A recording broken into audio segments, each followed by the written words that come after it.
If you look at a definition of a bibliographical reference, it is a set of data or elements which describe a document or part of a document significantly precise and detailed, mainly to enable a potential reader to identify and locate it. So, that is the definition. You have a document, you have to describe it so that somebody who wants to look at that document can easily locate it. So, a typical reference citation should be able to identify the source, describe it sufficiently and guide readers adequately. Okay, so, these are the what shall I say, the characteristics of a typical reference citation. Now, let us look at some of the terminology.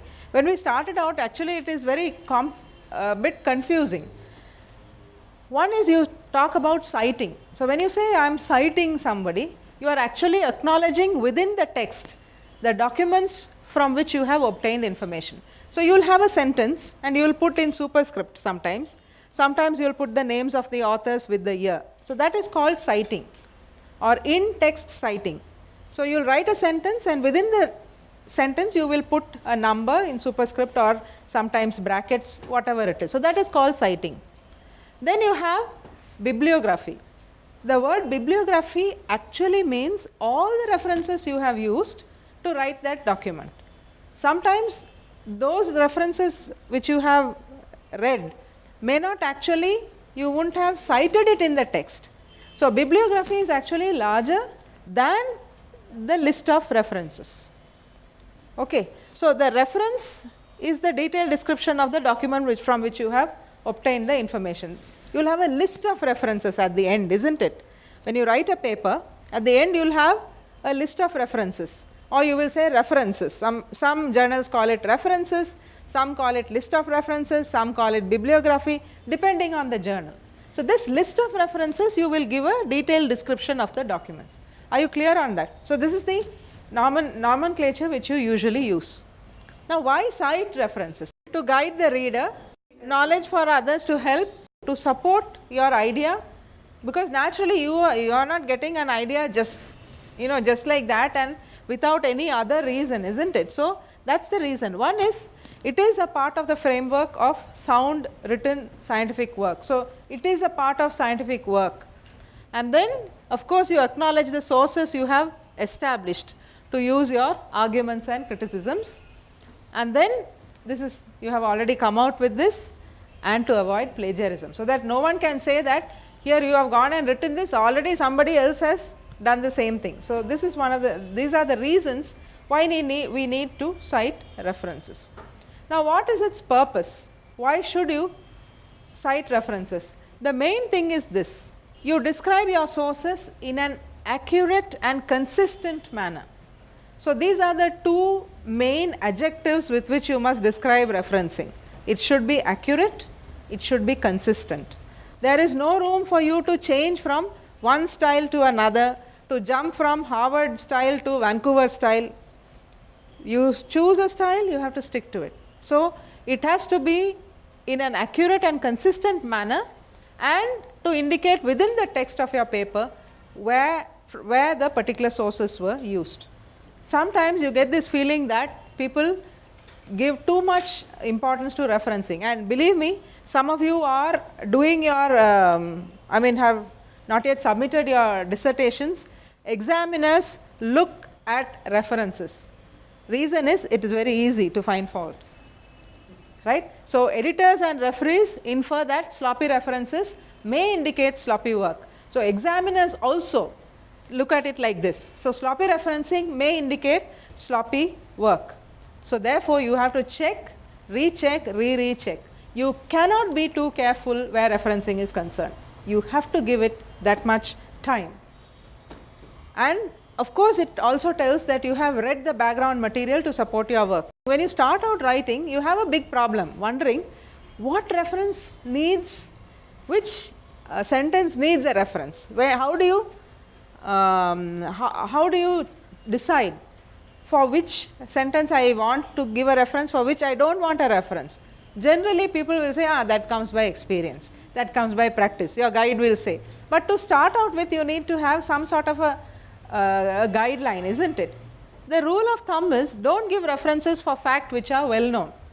So, something which everybody should know, everybody meaning people who are in your area of work, it does not mean lay people. Now, there are two components to citing references, let us look at that.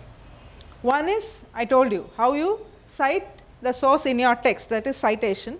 The second one is how you list the sources at the end of your work, right. So, listing and citing, citing within the text, listing at the end of the work, these are the two things.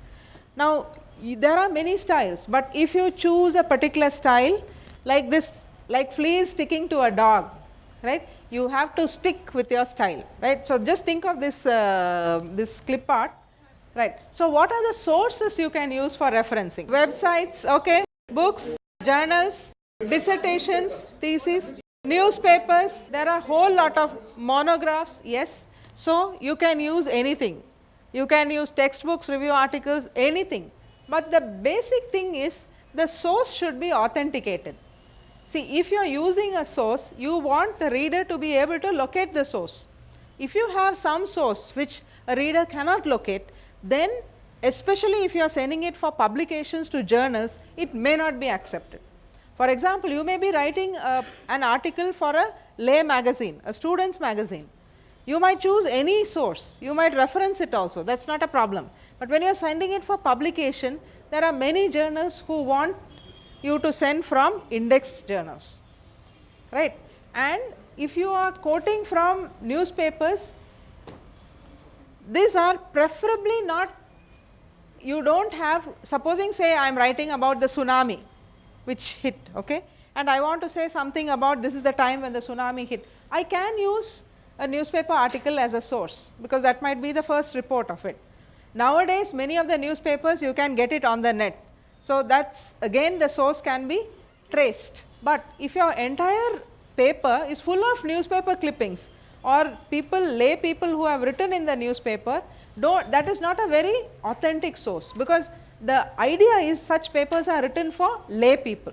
So, when you are writing for journals, especially indexed journals, they do not prefer to have many references from newspaper clippings or this kind of personal communication. Let us say today I come and say something, or I write a letter saying that I have found something, so many cases of this, you want to use it, then you better have at least a letter. So, this is something which you can use, but use it very sparingly, right. So, let me give you some tips. One is, you never cite a reference which you have not read. So, this is something which you have to keep it as a rule. If you want to cite a reference, please, you should have read it.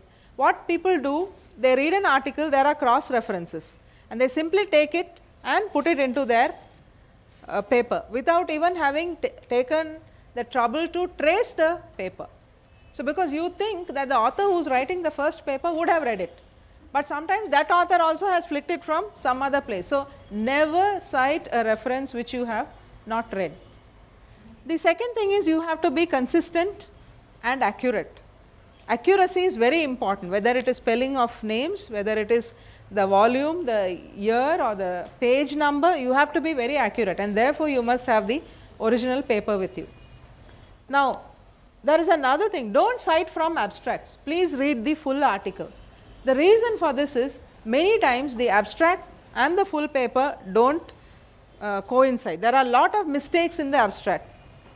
Actually, I listened to a lecture by Dr. Satyanarayana, is the editor of Indian Journal of Medical Research, and there has been a study which has found discrepancies between the text, full text of the article and the abstract. Reason is, many authors, they update the full text and they forget to update the abstract. So, when it goes to the referees and comes back, the paper is updated, but they forget to update the abstract. So, you can be misguiding readers if you quote only from the abstract. But there are exceptions to this rule. I can easily say, do not cite from abstracts, read the full text. But what happens? If the paper is in a foreign language, you will have only access to the abstract. See, the paper might be in Turkish or Japanese or Chinese. So, only the abstract you will get in PubMed. So, then you can say that you have only read the abstract, and that is fine, because you will not be able to translate every paper. And supposing all efforts to trace the full paper have failed, you can cite it, but it will be good if you mention that you have cited only an abstract in the list of references, so that you are not misguiding the readers. That is the reason. Then you must file all references. There is a craze amongst our postgraduates, they will have everything on their hard disk, on their laptops, and then they say, madam, my computer crashed and I have lost everything. So, this is, you must file all references. It is better you have a hard copy plus you have an electronic copy on a CD or something like that, because you know how often, you know, computers, there can be viruses, it can get corrupted and so on. So, it is important that you file all references, and there is a saying that if you file it, you will know where it is but never need it, but if you do not file it, you will need it but never know where it is. Okay. So, it is better you are paranoid about it. You have to be a bit paranoid about your referencing. So, there are three major systems of citing references. The first is Vancouver. It is also called citation order, citation by reference, or author number system. This is the system which is being promoted by the International Council of Medical Journal Editors, also called ICMJE, International Council of Medical Journal Editors. This system is now, many journals are adopting this system. So, it is good if all of you are at least familiar with this system. The second one is the Harvard system, which was first promoted by the American Psychological Association, a very good system, but this is slowly losing out to the Vancouver system. And the third, of course, is a combination of both. It is called alphabet number system. The first two are the most commonly used, and out of this, Vancouver system is the most commonly used. If you look at the Vancouver system, the references are numbered consecutively in the order in which they are first mentioned in the text. So, if you are writing the introduction, the reference which comes first is put 1, then 2, 3, 4. So, consecutive numbering is given. That is how it is done, and then references are identified in the text, tables and legends by Arabic numerals in parenthesis. So, this is how it is. So, the typical Vancouver system is like this: you write a sentence, and if there are 3 references, you put brackets, put 1 to 3. Okay, this is the typical way it is done. Now, when you are listing the references, the titles of the journals should be abbreviated according to the style in Index Medicus. So, what you do is you go to Index Medicus, and then you will find that they give you how the titles of the journals can be abbreviated. So, if in Vancouver system, this is the format. You have the author, author's initials, there is a comma, and then full stop after the end of the names of the authors. Then you write the title of the paper, full stop at the end of that, then you give the name of the journal. Name of the journal is abbreviated according to what appears in PubMed, then the year, then there is a semicolon, volume, colon, and the page numbers. Okay. Now, if you want the list of abbreviations, you go connect to PubMed, this is the URL. So, connect to PubMed, and there is something called journals database. You simply click and you enter whatever, if you have an abbreviation, you enter the abbreviation. If you have the full name, you enter the full name, you will get the abbreviation. So, this is how you get the abbreviation to the title of the journal. Okay. Right. So, Vancouver system is the one which is most commonly used now, and people feel that it is very less obtrusive because it is simply just some numbers there, whereas in the Harvard system you put the name. So, it makes the text look more bulkier, and they feel it saves the reader time in searching, because one means wherever one comes, it is the same paper. Right. So, which one is correct? You will find some journals, they put the journals follow Vancouver style, but the references are put in superscript. You must have come across journals like this. The references are given in superscript. So, which one is correct? The second one is right. Okay. So, if you are putting it in superscript, the references are put after the full stop. If you are putting it within brackets, which is the correct way of doing, if you are following Vancouver very correctly, then it is put before. If you are putting it within brackets, like I showed you before. Okay. So, now you come to Harvard system. So, now this system, it uses two things. One is it uses the primary author's last name. So, if he is, let us say, Harry Smith, you will use only Smith, you do not use Harry, and the year of publication in the body of the text. So, you say Smith 2004 said that this thing, that kind of a thing, and the reference list is arranged alphabetically by the author's names. So, this is what happens in Harvard system. So, if you look at this, you can, it is the same thing, two sentences are not important, but previous studies by Marshall, Smith, like this. So, it is the same thing, but I have put it in Harvard system. Now, what happens when people write? They tend to copy and paste or cut and paste from papers. It is very easy as an examiner. When I look at introduction, discussion, I can easily tell whether somebody has copied, because you will find people copying from different styles. There will be suddenly some sentences written with Harvard, some sentences with Vancouver, because when you copy and paste, you are copying from journals which are following different styles of referencing. So, this is not, in case you want to use some information from a paper, at least I think you should take the trouble, you are smiling, at least you should take the trouble to convert it into the type of referencing which you are using. Now, in the Harvard system, the journal names are given in full. So, you do not have to go after and try to look for what is the abbreviation. So, the journal names are given in full. This is an example of a citation in Harvard system. So, you can see Anas, this is the surname, and then there is a comma, then the initials, there is a G full stop, J full stop. Now, this is not there in the Vancouver system, and then here this is this A, if there are 2-3 papers, yes. So, this is the example which is there in the Harvard listing. So, I just took it down like that, and then the name of the title of the paper is given in quotes, and then you have New England Journal of Medicine, that is a full name, then it says volume or VOL full stop, this and the number and so on. Now, I will talk to you a little bit about some of the common errors of referencing. You have a big paragraph like this, right. So, you have written it and then you put one here as a superscript. What does it mean to the reader? Does it mean that all this is from this reference or only this sentence? Only the sentence. Now, commonly the mistakes people do is they take a paragraph, they take it from some other paper, they put take a full paragraph and put one, and they say that we have referenced it.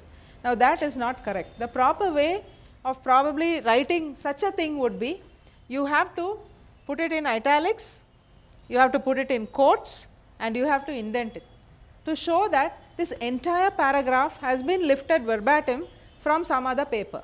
So, if you think something is important enough to verbatim report in your paper, you have to put it in italics, put it in quotes, indent it so that the reader knows that you have taken this whole thing from this reference. Although you say you can take it verbatim like that and put the whole thing in inverted commas, still it is practice not to be encouraged. Yes, unless something is so important that you want to put it verbatim, some studies, some statements, some conclusions, you might want to remove and quote it like that, unless otherwise what will happen, your entire discussion will be within quotes in italics, isn't it? So, it's not something which you should actually keep doing. So, if you want to actually do a proper job, then you must choose references or collect references for the various components, right. It will be like this: non-compliance has been observed for a treatment of wide variety of diseases, and then for this part you have some other references, something else there is, So, this is probably how it should be written, because you will need multiple references to support this one paragraph. Now, you want to lift this figure, you want to reproduce this figure maybe in your dissertation, maybe in your thesis, and it has appeared in some other journal. Then you must get clearance from that author and then put it like this. You put figure 1, this thing, figure reproduced with permission from, and then you put it. You simply can't put the figure put only this title and put a reference here and expect people to realize, to think that, you know, that's the reference, because you are reproducing as such. So when you are reproducing large parts of a table, you know, or a figure or text, then you must make sure that the reference comes right below, right. So let's go to some frequently asked questions. How many of your own references should you cite? See, this is one big problem. When we write papers in our own area of work, we love to, you know, cite ourselves, no, so that, you know, somebody will think, look at this Gitanjali, A, B, C, D, 1, 2, 3, 4, so many references are hers. So even when it is not that necessary or pertinent, you keep citing yourself. Okay. So how many of your own references should you cite? There is no rule of thumb, but you have to be very careful about it. You know, you should not go overboard. It's really unethical, right? Do you need permission to reproduce a table or figure from your own paper? The answer is yes. Even if it is your own paper, because the paper is not yours, unless it is, Even to reproduce your own paper, you need the permission from the copyright holder, who is the journal owner or the publisher or whoever it is. But nowadays, the open access, this thing is coming up, where people now they say that, ask the authors not to hand over the copyright to any journal. So because of the open access movement, things are changing. But if your copyright is with the journal, then you have to get permission. Okay. Then in referencing, this is a question which unfortunately I am not even able to convince my own daughter that it's important, but you need to bother about every colon, semicolon, space in a reference. So when you are citing a reference, everything matters. A space, a comma, a colon, everything matters, and that is why you have to be really very careful about citing this. And how current should references be? If you look at the New England Journal of Medicine, you will not find any references which are older than 5 years. They will all be very current references. You take any Indian journal, that is the first thing which will hit you. Not any Indian journal, many Indian journals, I will put it like that. The references will be old, decades old, you know. So that is one thing, it is better you quote current references. Right now, how many references? Please check with the instruction to authors. So you please go to the instructions to authors, they have a number, they will say that for original articles we want this number and so on. If it is a book, thesis or dissertation, normally there is no limit, but if somebody submits a thesis and they say they have done 450 references, the first question I ask is, how many of them have you read? Because it is absurd that nobody would have read all 450 references. So they just put it for effect and no one is fooled by that. So it's better that you limit the number of references and put only those which you have read. It makes sense, because here we are talking of scientific writing. So if we have this huge big problem with referencing, every comma counts, do we have an easy way out? You will all agree that if you go to this website www.icmje.org, it's an international committee of medical journal editors. This website gives all this, how to write a manuscript, uniform requirements for manuscripts submitted to biomedical journals. They tell you what should go. Most of what we have spoken is based on this document. It's a good document. They also give a link to the references, the examples. And these journals which follow ICMJ guidelines will accept papers if the references are in Vancouver format. So many of these big journals, JAMA, Lancet, NEJM, BMJ, all the journals under BMA will accept if the references are in Vancouver format. One point which I want to bring is, remember to search non-indexed journals too. We are only into searching for indexed journals. When we say indexed journals, we usually think of Index Medicus, but there are many other indexing services. So journals are indexed in that, and you might find good articles which support or contradict whatever you are trying to say in other journals, or which are indexed in other indexing services. So please look at that. Especially when we are working from India, there are a lot of non-indexed journals which also come out with good work. Now there are some high-tech tools, especially bibliographic software, which are Reference Manager, ProCite, EndNote and all this. Now these help you to make your referencing in an easy manner. If you talk of this Reference Manager, you can, once you download the software, you can simply download references into your database, and then when you are writing the paper, all that you have to do is, there is something called cite while you write. So as you are writing your paper, you simply have to give the number, or you have to say which reference, it will put itself. Then by the time you revise, if you want to change the order, automatically it changes the order.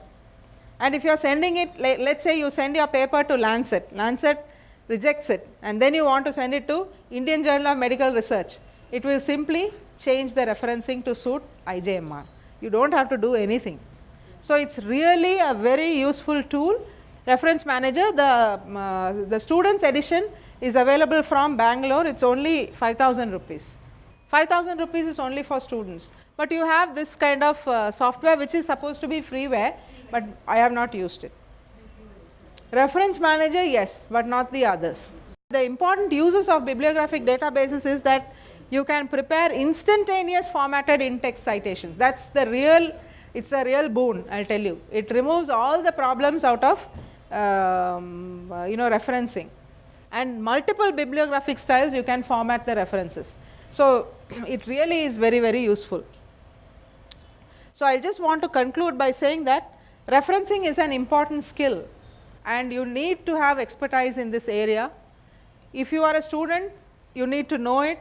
If you are a teacher, you need to teach your students to do it. And of course, bibliography software makes it easy, and practice makes one really proficient in this area. Thank you. Any questions? Thank you for the good presentation on references, ma'am. I don't have a question to you, but I would like to share an incident which is of personal nature in relation to your references. As she said, most of the times that bibliography or references we just copy from the other work. That's what I had done during my dissertation, without realizing that I have put about 7 or 8 articles which are in German. The first question I was asked at my YYOC was, do you know German? And for a fraction of a second, I didn't know as to why this question has come at the YYOC of an MD pathology question. So then it flashed that is something to do with the articles that I've written in the bibliography. But I used my common sense, not pathology, to answer that yes, I do know German a little bit, and I asked a translator to translate it to me. Thank you, ma'am.